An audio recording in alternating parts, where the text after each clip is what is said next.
Hey guys, what's up? It's ya boy, Brave Shadow, aka Skinny Penis, aka Rubber Goose, Green Moose, Guava Juice, aka Host with the Most, and today we got some news for you. And without further ado, let's pile drive this motherfucker!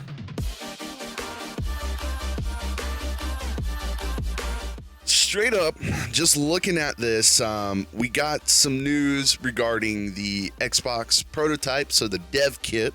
In the forums, a user by the name of Curry Panda, which I just want to clarify right below, it says, will restrain his sexual perversions. Like, fucking what?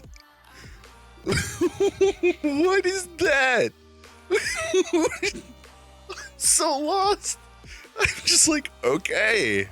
But anyways, we get a nice look at the Xbox front and that tasty rear. Now, you can see that some of the usual ports are there, but remember, this is a prototype, not a true representation of the final product. You got the HDMI, the power, USB-C, Ethernet, and below the HDMI, it looks like it might be a debug port of some sort, or maybe a new peripheral. It's hard to say, but regardless, it's pretty cool. But the Curry Panda guy, you got to change your tag. That's oh good.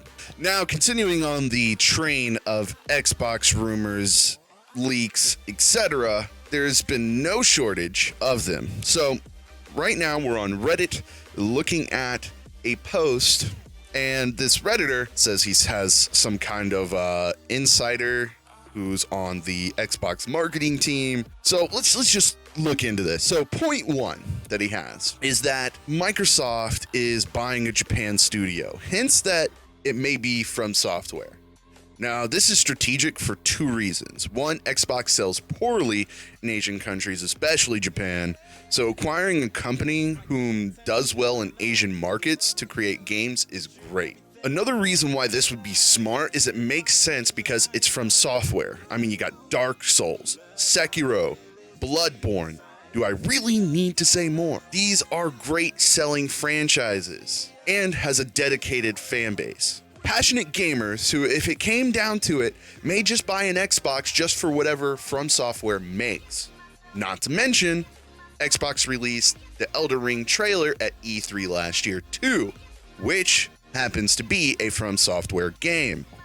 As for the other two studios that they plan on purchasing, one's from Poland, which isn't CD Projekt Red, which is, gosh, that's good, because as somebody who's an avid PlayStation gamer, I would like to still play The Witcher and, Cyberpunk 2077 and any iterations of those franchises or anything that they make, because it's pretty much gold. Then the next one is from Canada, which I'm just curious, what are they going to be? I mean, as of right now, Microsoft has pretty much been buying up whatever third-party studio that's worked with Sony that Sony didn't go ahead and grab. And what's funny is Sony immediately grabs Insomniac Games when they start producing an exclusive for the Xbox, which, if anybody remembers, that game kind of looked weird anyway. But they immediately buy that, so it's just so weird. It's weird. I don't know. Point two, exclusivity deals.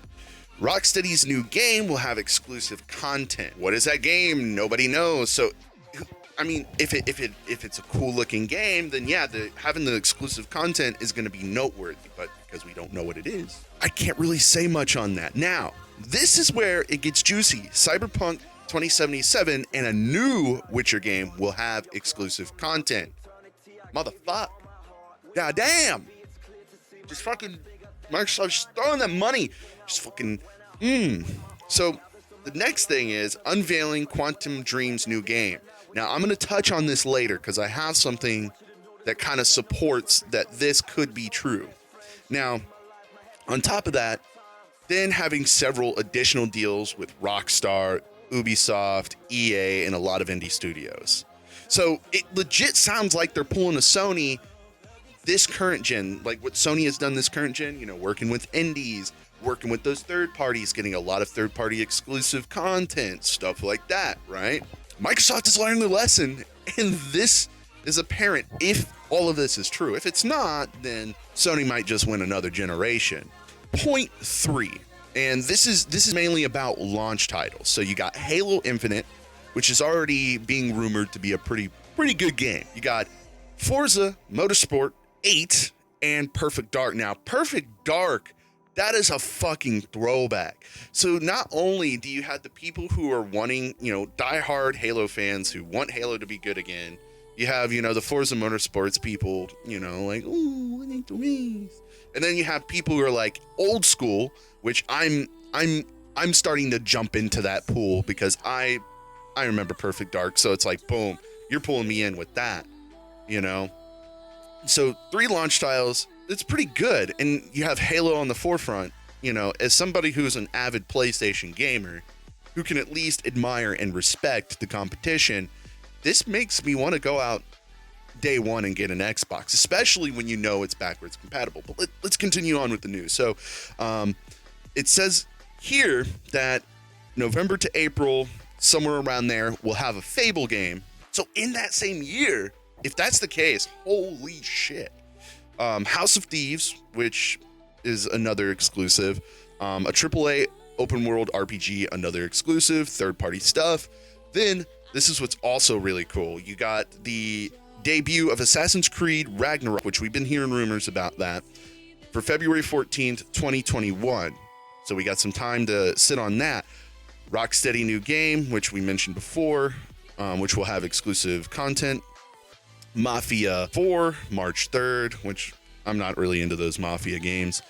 GTA 6, April 2021. Okay, so that's crazy.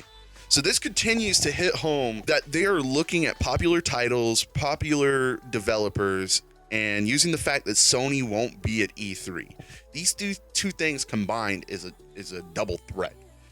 So if you have no competition, then you're good. It shows that, hey, we came because we are here for you and we got loads of games and we stuck by your side. Because not only is that talking to the people who host E3, but it's talking about the people who go there, who depend on the news as like a livelihood. It also depends on people who already bought tickets from last year, hoping that this year was good. And it also comes from the people who are, hardcore Xbox fans. It comes from people who are just general gamers and play everything.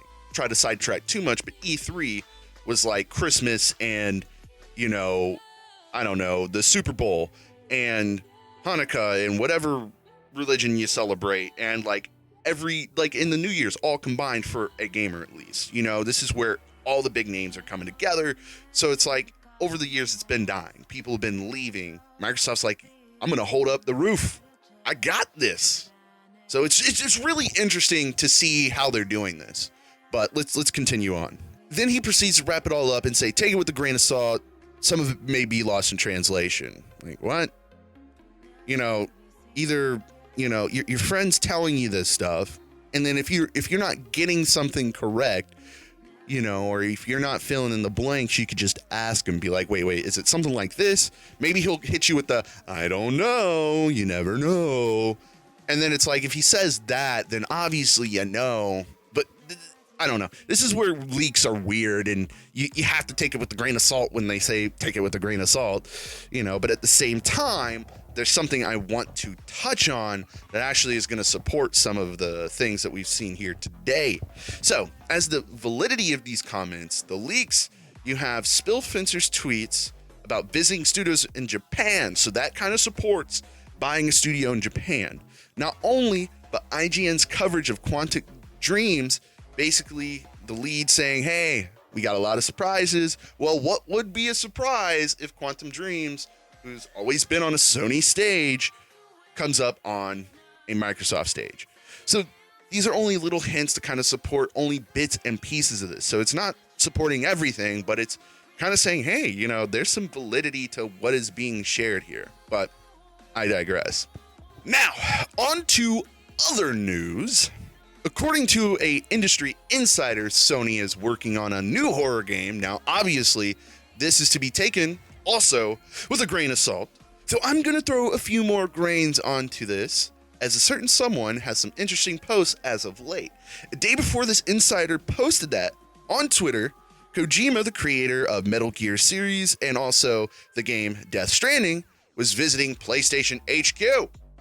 So we know Kojima and Sony have a good bond, and maybe this has something to do with it. Maybe this is tied in with the horror stuff, because we also know Kojima was also behind the game demo PT, or Silent Hills demo, which played like a full game and got a lot of praise. Now, if this is the case, we are looking at what could be the best horror game of next gen, but only time will tell if this is true, because, you know, we're just putting together the pieces. It's like we're putting Humpty Dumpty back together, but like maybe there was more than one Humpty Dumpty that fucking fell off the wall, and we're just like, fuck, just fucking slap it on there. That's what we're doing here, you know? Now, when speaking of Kojima, it is known that he has always had a fascination with film. Now, just going to his Twitter alone, he surrounds himself with star-studded circle of influence. In his games, he involves his celeb friends, turns games into a hybrid form of cinema.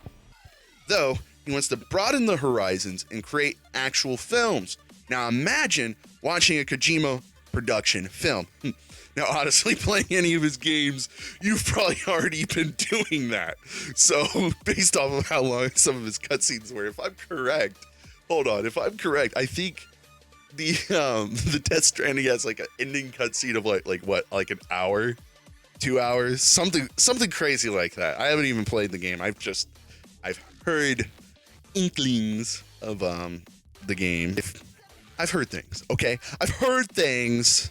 Don't judge. Now, here we go with more mystery and intrigue as House Marquee, the Resogun studio, focusing all their efforts on another big project. Now, who is this mystery partner that they speak of? One would assume it's Sony, as they have ties together in the past, but Microsoft has been purchasing studios that Sony has worked with, so this may be another one that they just say, fuck it. I had to actually sit down and figure out if this is, you know, tied to the other leak where they said they bought somebody in Poland, but these guys are based in Finland, which is close to Poland. Maybe that's the translation thing the guy was talking about. Really, he was talking about Finland, but he got the country wrong. The excitement and how he phrases it in his post on their site leaves me to believe that it's going to make heads roll, considering that they dropped the game that was supposed to push them forward as a dev team immediately. Just dropped it. Now, so this just makes me excited for what they're going to do. Because it was supposed to be like a battle royale thing, and, you know, but hey, that's no longer a thing, because whatever they're working on is supposedly better. Godfall Twitter account announced that the trailer of the in-game footage shown off was actually old content from a PC build about 5 years back, meaning the game could very well look better, but also have a different play style altogether. Now, though the transparency is much appreciated, as we are usually lied to about things like this, so hope in developers restored. Now, one thing I want to mention is I'm actually looking forward to this, because this reminds me of a little game called Warframe. Because Warframe is kind of, you know, they say it's a looter shooter, but as of late with the current meta of Warframe, it's more of a slasher. Myself, as well as my friends, we're usually rolling around with, instead of guns, we're rolling around with swords. So if it's anything like that, you know, that's going to be a good game, but it will also be a game that's hard to get into. But that's it for the news today, gamer boys and gamer girls. So if you like this video, go ahead, drop a like. Also, talk to me. Drop a comment down below. I'll talk to you. I need people to talk to. I need friends. Please do it. Let me know what you're playing. What console are you playing on? I'm curious, because maybe I can do something where I play with you guys, or maybe I can gauge what kind of games that I should be playing on the channel, because I want to do Let's Plays. I'm also working on 2 video essays. Those are coming along quite nicely. Still writing the script for both, doing the research, yada yada, so on and so forth. But as always, be great to yourself, be great to the others around you, and play great games. That's it. That's all I can ask for. Have a great day, guys. Much love. Shadow out.